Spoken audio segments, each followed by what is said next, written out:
내가 여호와를 항상 송축하며 내 입술로 항상 주를 찬양하리이다.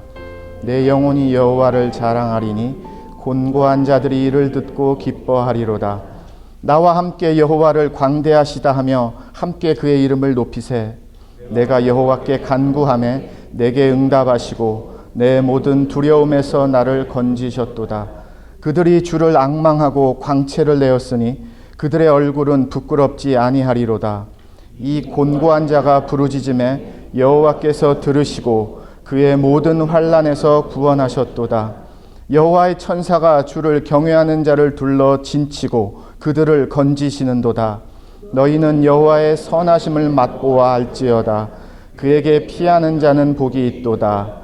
너희 성도들아 여호와를 경외하라. 그를 경외하는 자에게는 부족함이 없도다. 아멘.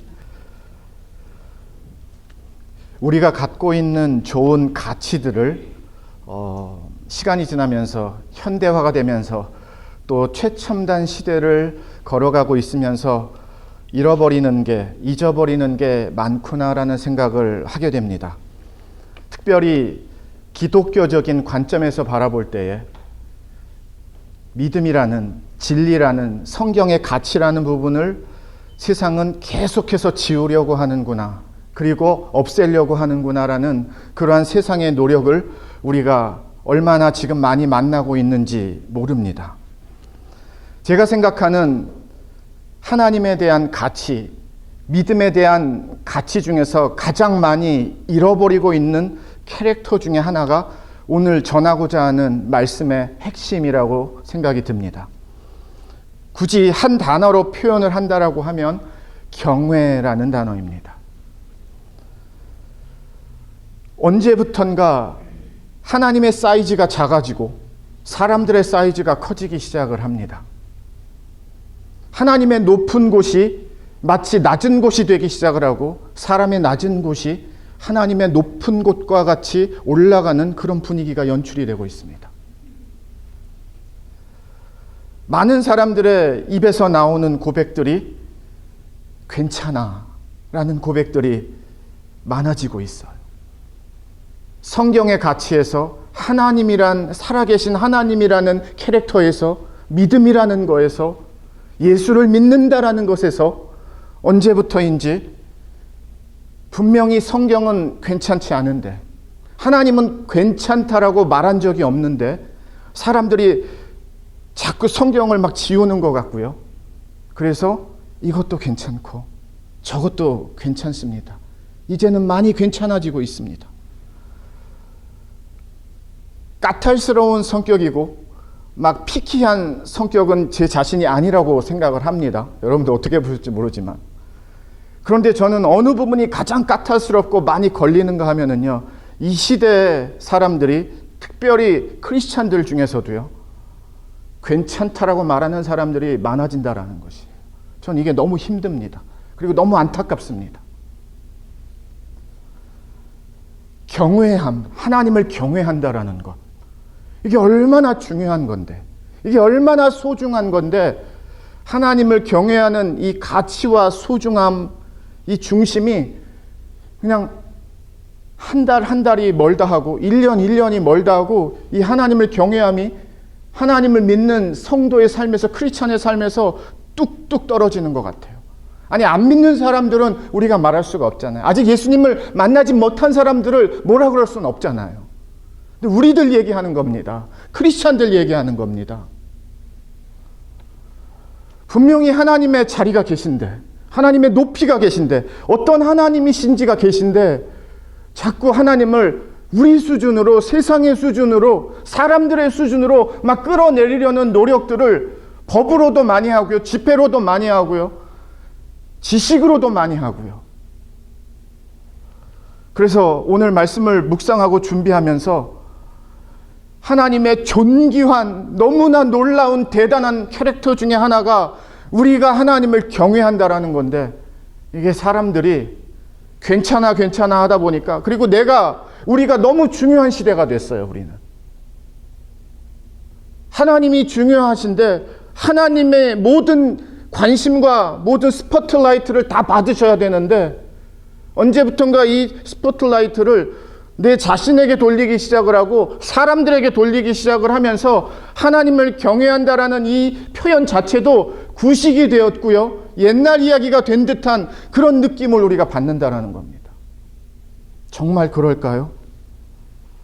성경은 분명히 가르쳐주고 있습니다. 성경에서 하나님을 멀리하기 시작하면 하나님의 백성들이 어떻게 살게 되는지. 그런데 반대로 하나님에게 초점을 두고 마음을 두고 삶을 둘 때에 그 삶이 어떻게 변하고 달라지는지.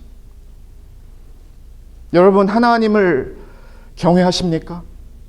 만약에 이 경외라는 단어가 여러분의 믿음과 하나님과의 관계에서 멀어지셨다라고 하면 더 이상 멀어지시면 큰일 납니다.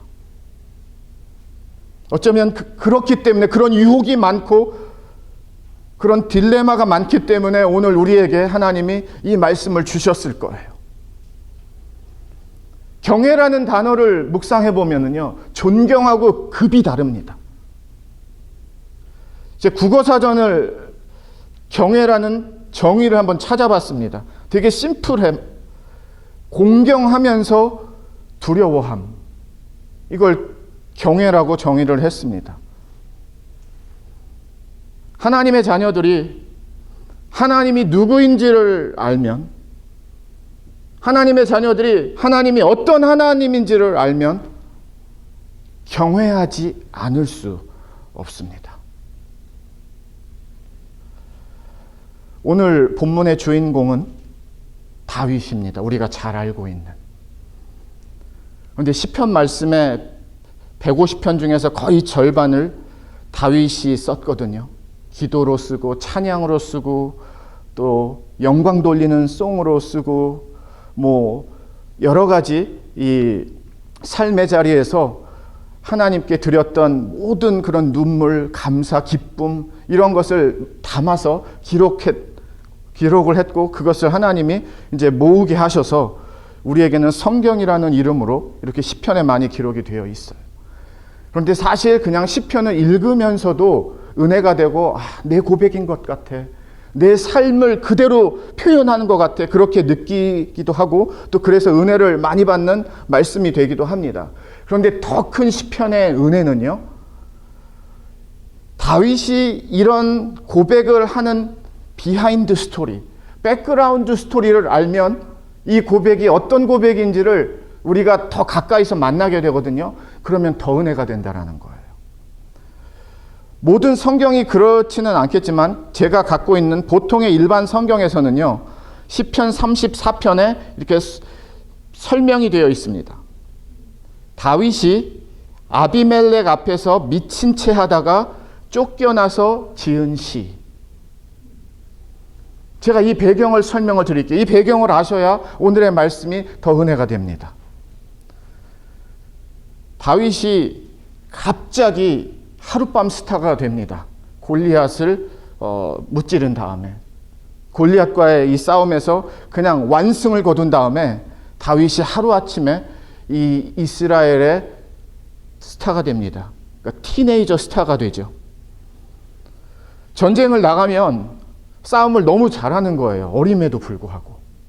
그래서 백성들이 사실 사울보다 이 다윗을 더 좋아하고 막 원하고 이런 분위기가 이 이스라엘 백성들 가운데 아주 많았습니다. 그러다 보니까 진짜 왕은 사울 왕인데 사울 왕이 다윗을 시기하고 질투하기를 시작했고요. 이 시기와 질투가 점점 심해지니까 심지어는 다윗을 죽이려고 시도하는 이런 시도까지 살해의 위험까지 받게 됩니다. 다윗이 도저히 궁 안에서 살 수가 없어서 사울 왕을 피해서 죽을까 봐 도망을 다니기 시작을 해요. 그래서 초반에 도망을 다닐 때 다윗을 가장 옆에서 도와줬던 최측근이 누구였는가 하면 사울 왕의 아들인 요나단이었습니다. 요나단이 다윗을 바로 옆에서 얼마나 이 훌륭한 믿음의 이 요나단인지 몰라요. 왕의 욕심 두지 않았습니다. 다윗이 하나님이 부르신 두 번째 왕이라는 것을 인정하고요. 그런 것도 충분히 받아들일 정도로 참 요나단은 대단한 믿음의 친구였어요. 그런데 그 도움을 받는 것조차도 이제는 허락이 안 될 만큼 상황이 어려워집니다. 그래서 다윗이 이제는 막 주변의 도움을 받아서 근근히 막 목숨을 건지면서 도망다니면서 사는 시간을 보내다가 이젠 도저히 왕궁 가까이에서 내가 살아남는 것은 불가능하다라는 생각을 하고 결단을 합니다. 그리고 처음으로 홀로 내가 살기 위해서는 이 이스라엘 땅에서는 사는 것은 어렵겠다. 왜냐하면 군사를 그냥 풀어버리면 한순간에 잡히는 거거든요. 그래서 다윗이 첫 번째로 도망을 간 곳이 오늘 말씀 처음에 부연 설명으로 나오는 다윗이 아비멜렉 앞에서 미친 채 하다가 쫓겨나서 지은 시의 배경이 되는 겁니다. 어디로 가는가 하면은요, 참 놀랍지요. 골리앗 출신, 골리앗이 가드라는 블레셋 5개 도시국가 중에서 하나가 가드라는 지역인데요. 골리앗이 사실 가드 출신입니다. 근데 다윗이 찾아가는 곳이, 살기 위해서 찾아가는 곳이 블레셋 가드 왕에게 찾아가요. 아비멜렉입니다. 또 다른 이름으로는 아기시예요. 이 왕에게 찾아가서 왕 앞에 섰습니다. 그런데 주변의 신하들이 다윗 아니야? 다윗 아니야? 하면서 다윗을 알아보기 시작을 하는 거예요. 다윗이 백성들에게 인기 많은 다윗인데 막 그런 소리를 다윗이 좀 여기서 살게 해달라고 왕에게 요청을 하기 위해서 어떻게 연결이 돼가지고 왕 앞으로 갔는데 지금 신하들이 주변에서 사람들이 다윗이네 막 이런 소리를 듣는 거예요. 그래서 다윗이 그 순간 왕이 자기를 가만히 둘 것 같지 않아서 두려워가지고 그때 완전히 정신병자와 같이 돌변을 합니다. 그래서 그 왕궁에 문이 있었나 봐요. 그 문을 잡고 손가락으로 이렇게 막 긁으면서 이 침을 막 흘리기 시작하면서 이 침이 수염으로 막 이렇게 자기에게 떨어지게 하는 진짜 정신병자 같이 미친 사람 같이 그렇게 해서 살아남기 위해서요. 안 그러면 죽을 것 같으니까. 그랬더니 아니나 다를까 이 가드 왕이 우리나라에도 정신병자 미친 사람이 많은데 또 한 사람을 둬야 되겠느냐 하면서 그렇게 말을 하면서 다윗은 그냥 쫓겨나게 되는 거예요. 그 경험을 한 다음에 그 사건 이후에 다윗이 오늘 시편 34편을 쓴 겁니다. 그러니까 어떤 상황인지 감이 잡히시죠? 사실 다윗이 믿음으로 블레셋 여러 나라 중에 하나였던 가드라는 나라로 찾아가고 그 왕에게 찾아간 것이 믿음이라고 보기는 어려워요.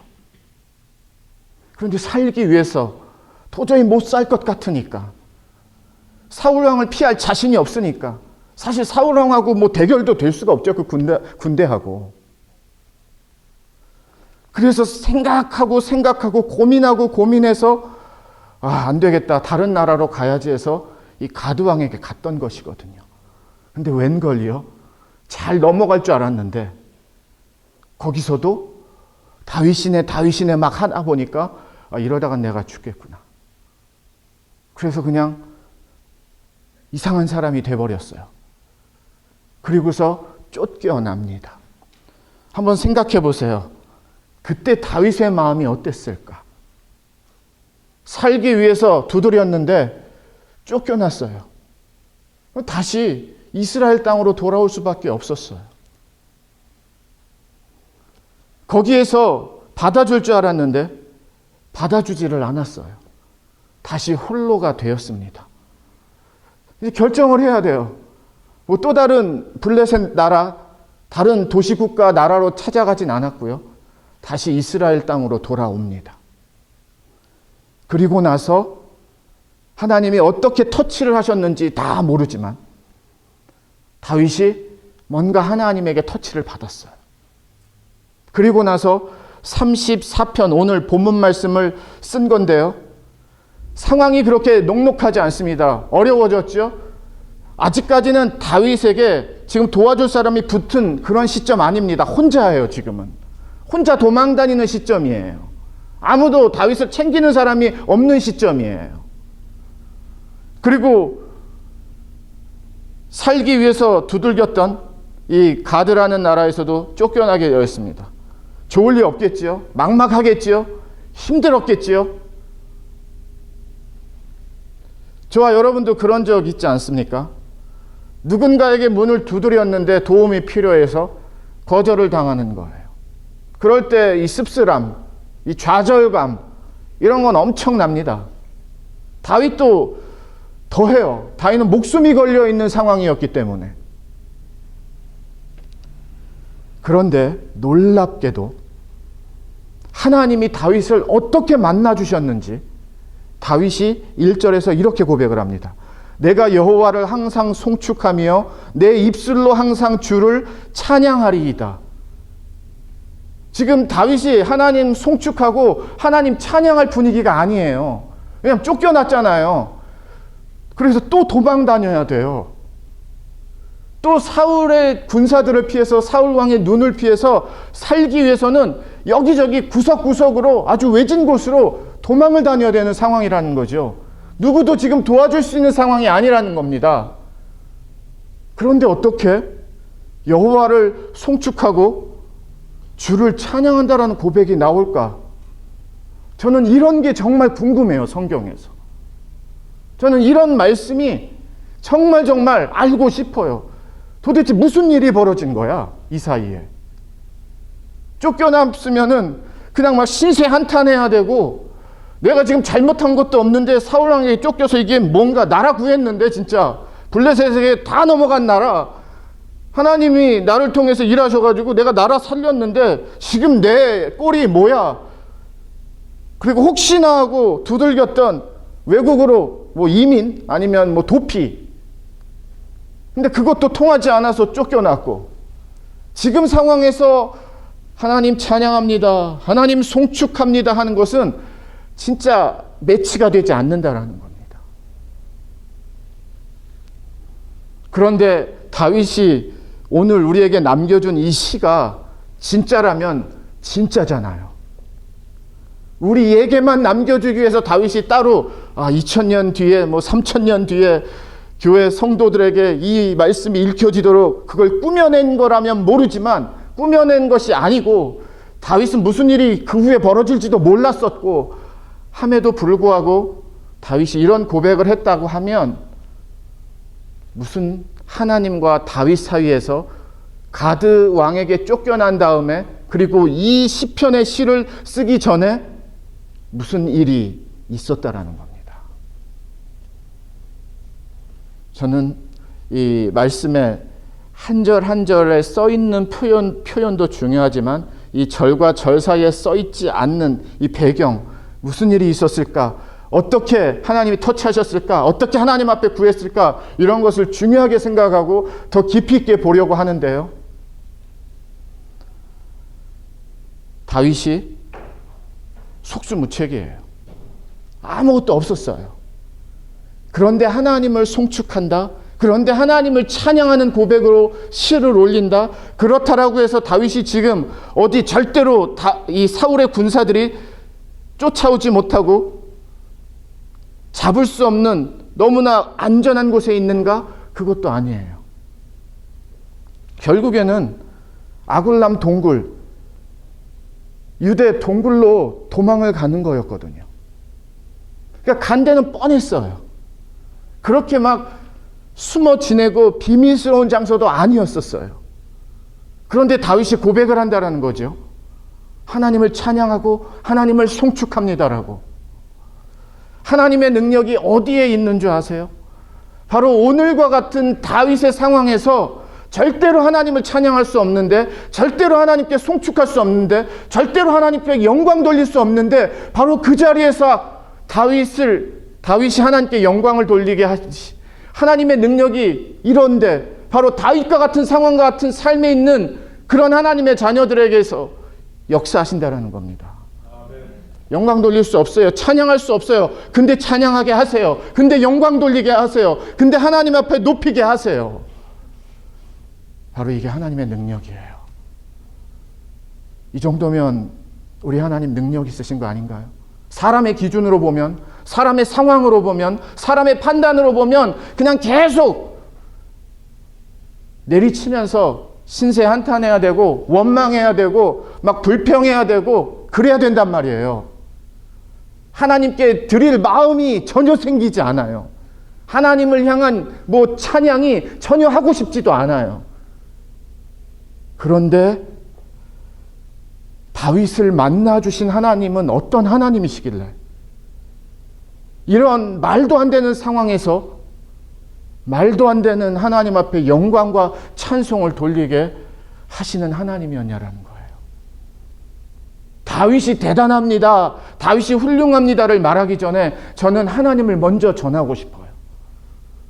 도대체 이 다윗의 하나님은 얼마나 다윗과 함께 하셨기에, 다윗의 속을 그냥 다 잡아주셨기에, 엄청난 사랑과 은혜를 부어주셨기에 다윗의 이런 어려운 삶에서, 환경에서 하나님 앞에 영광을 돌리는, 하나님을 찬양하는, 하나님께 예배하는 다윗으로 만들어주셨냐라는 거예요.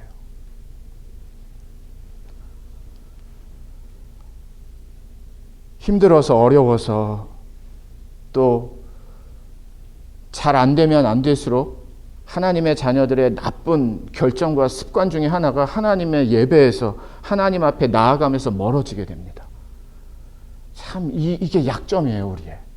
오히려 더 반대로 하나님 앞에 나아가야 되는데 오히려 멀어지는 경우가 훨씬 많아요. 다윗은 안 그랬어요. 분명히 다윗은 나갔습니다. 그리고 하나님이 나온 다윗을 완전히 만나주셨어요. 4절, 5절, 6절을 보겠습니다.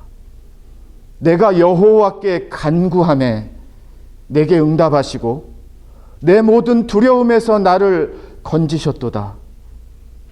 6절입니다. 이 곤고한 자가 부르짖음에 여호와께서 들으시고 그의 모든 환난에서 구원하셨도다. 이건 과거형이에요. 4절, 5절, 6절은 과거형입니다. 이건 경험했다라는 것을 고백하는 겁니다. 뭐뭐 할 예정입니다가 아니라, 진행형이 아니라 이 하나님을 만난 거예요. 시제가 과거형입니다. 여호와께 간구했는데 하나님이 나에게 응답하셨고 나의 모든 두려움에서 나를 건지셨습니다라는 고백과 6절에서 곤고한 자, 영어 성경에서 이 곤고하다라는 단어를요, poor, 가난한, 곤고한, 아주 낮은, 비천한 이런 표현입니다. 그런 내가 부르짖었더니 여호와께서 들으시고 그의 모든 환난에서 구원하셨도다. 다윗이 뭐 하나 들고서 막 말하고 막 행동하고 막 원망하고 그냥 거침없이 세상적인 안 좋은 소리 다 내뱉으면서 하나님께 하지 않았다라는 거예요. 오히려 하나님 앞에 간구했고 이 곤고한 자를 불쌍히 여겨달라고 하나님 앞에 구했다라는 거예요. 그랬는데 하나님이 응답도 주시고 만나주셔서 구원하여 주셨습니다. 모든 환난에서. 근데 솔직히 한번 이 다윗의 지금의 현장을 한번 볼까요? 모든 환난에서 구원해 주셨는데 다윗이 지금 사울 왕에서 완전히 자유하게 되진 않았습니다. 다윗이 완전히 독립적으로 이제는 너는 그냥 너 맘대로 살아, 내가 상관하지 않을게, 그런 메시지를 사울 왕에게 들은 것도 아니에요. 여전히 다윗은 도망 다녀요. 이때 이후로도 여전히 다윗은 살기 위해서 잠 못 자고 계속해서 이리저리로 다닙니다. 유다 광야를. 그런데 다윗이 뭐라고 고백을 해요? 모든 환난에서 구원하셨도다. 부르짖었더니 하나님이 들으셨습니다. 이런 고백들이 다윗의 삶의 그 현장에서 하나님 앞에 하나님을 경험한 그런 고백들이 열리고 있는 거예요. 무슨 일이 벌어졌습니까? 저는 여러분들에게 질문을 드렸어요. 도저히 찬양할 수 없는 다윗인데 어떻게 찬양하는 다윗이 됐을까요?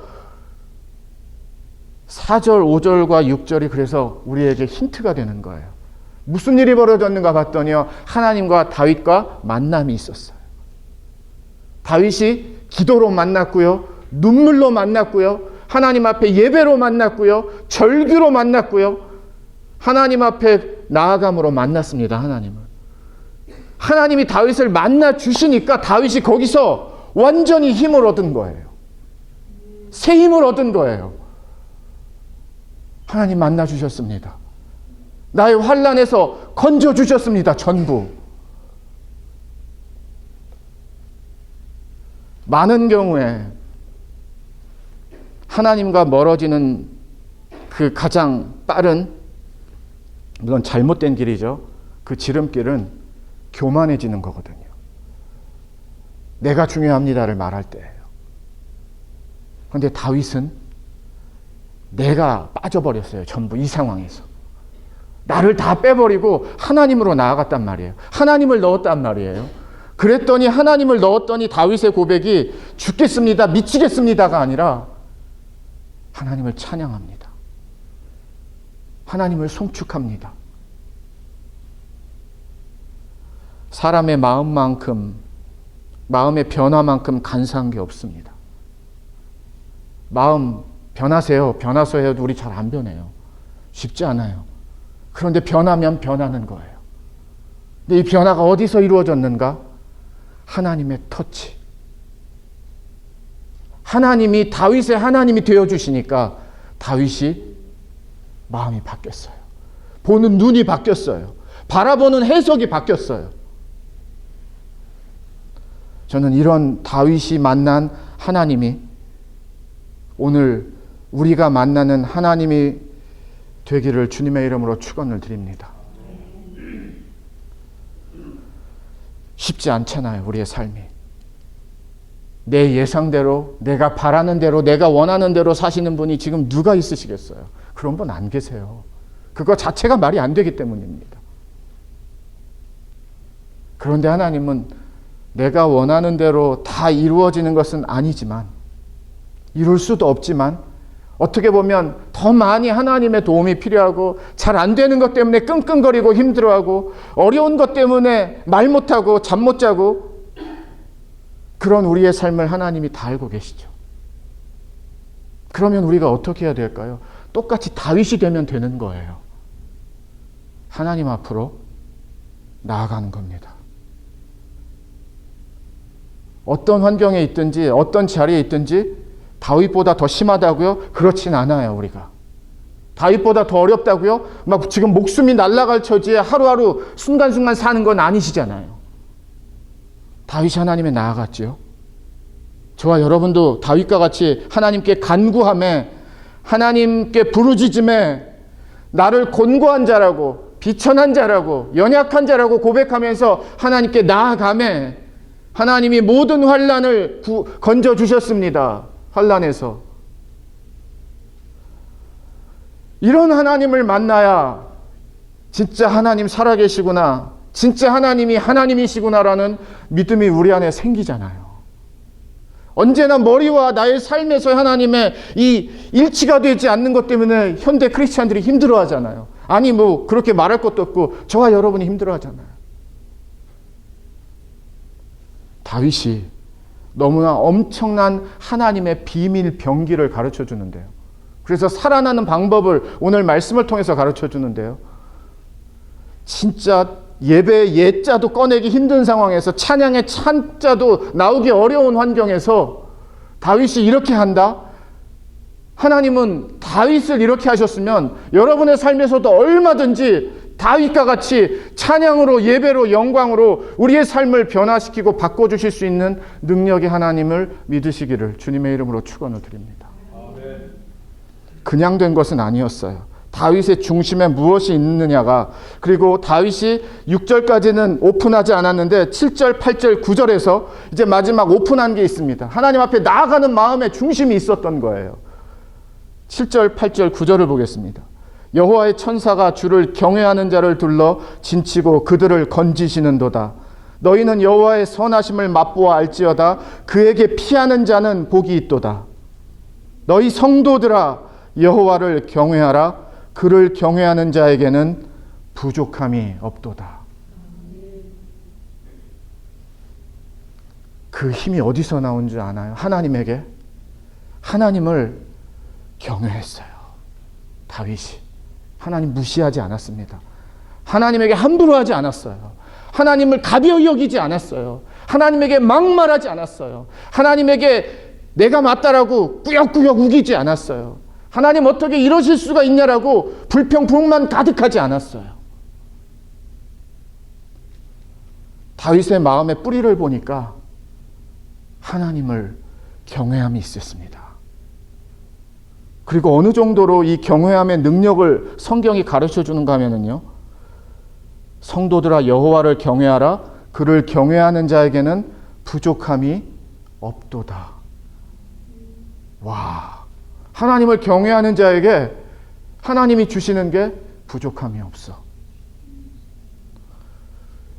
어딘가에서 익숙한 표현이지 않나요? 이게 다윗이 시편 23편 첫 고백도 이렇잖아요. 여호와는 나의 목자시니 내게 부족함이 없으리로다. 누가 고백하는 거예요? 여호와가 목자 되는 사람들. 하나님이 나의 목자가 되어주시는 자들만이 고백할 수 있는 고백이 뭔가 하면 하나님이 나의 목자이십니다. 그러니까 내가 부족함이 없네요, 하나님. 시편 23편에서 다윗이 고백한 거예요. 같은 맥락입니다. 하나님을 경외하는 자들이 부족함이 없대요. 진짜 부족함이 없어서 부족함이 없는 걸까요? 아니, 하나님이 그런 삶을 이루신다는 거예요. 그 마음을 주신다라는 거예요. 부족한 거 되게 많은 줄 알았더니 하나님이 함께 하시니까, 하나님이 나의 하나님이 되어주시니까, 하나님이 나를 인도해 주시는 하나님이시니까 진짜 부족한 게 없는 거구나. 경외하는 자들에게 주시는 엄청난 믿음의 이 축복의 말씀들이 많이 있습니다. 여호와는 자기를 경외하는 자들과 그의 인자하심을 바라는 자들을 기뻐하시는도다. 시편 147편 11절이고요. 시편 111편 10절. 여호와를 경외함이 지혜의 근본이라 그의 계명을 지키는 자는 다 훌륭한 지각을 가진 자이니. 여호와를 경외하는 것은 생명의 셈이니 사망의 그물에서 벗어나게 하느니라. 출애굽기에서도 등장을 합니다. 이게 어떤 장면인가 하면은요, 하나님이 시내산에 도착하자마자 이 출애굽 백성들에게 십계명을 주십니다. 그리고 십계명을 주신 다음에 천둥, 번개, 나팔 소리, 그 시내산에서의 이 스모그, 이 연기가 가득 채웠어요. 그랬더니 이 출애굽 백성들이 너무 깜짝 놀라고 하나님의 이 존존하심 앞에 뭐 어찌할 바를 모르는 거야. 사실 그래서 두려워하고 막 벌벌 떨고 있었단 말이에요. 그럴 때 모세가 백성에게 이렇게 말을 합니다. 두려워하지 말라. 하나님이 임하심은 너희를 시험하고 너희로 경외하며 범죄하지 않게 하려 하심이니라. 이게 얼마나 중요한 말씀인가 하면요, 하나님을 경외하는 자들이 죄 안 짓는다라는 거예요. 범죄하지 않는다라는 거예요. 왜요? 하나님을 경외하기 때문에. 하나님을 경외하는 자들이 하나님 따라간다라는 뜻입니다. 하나님을 경외하는 자들이 하나님 믿는다라는 거예요. 이 외에도요, 하나님을 경외하는 자들에게 주시는 복된 말씀이 시편에 얼마나 많고 구약 말씀에 얼마나 많은지 몰라요. 정말 깜짝 놀랐어요, 제가 찾으면서.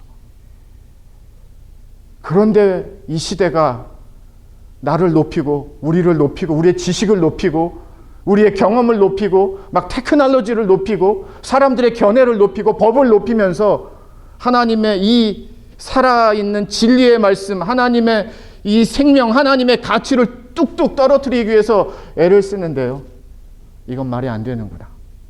오히려 저와 여러분이 진짜 살기 위해서는요, 하나님을 경외하면 경외할수록 저와 여러분의 삶은 진짜 사는 겁니다.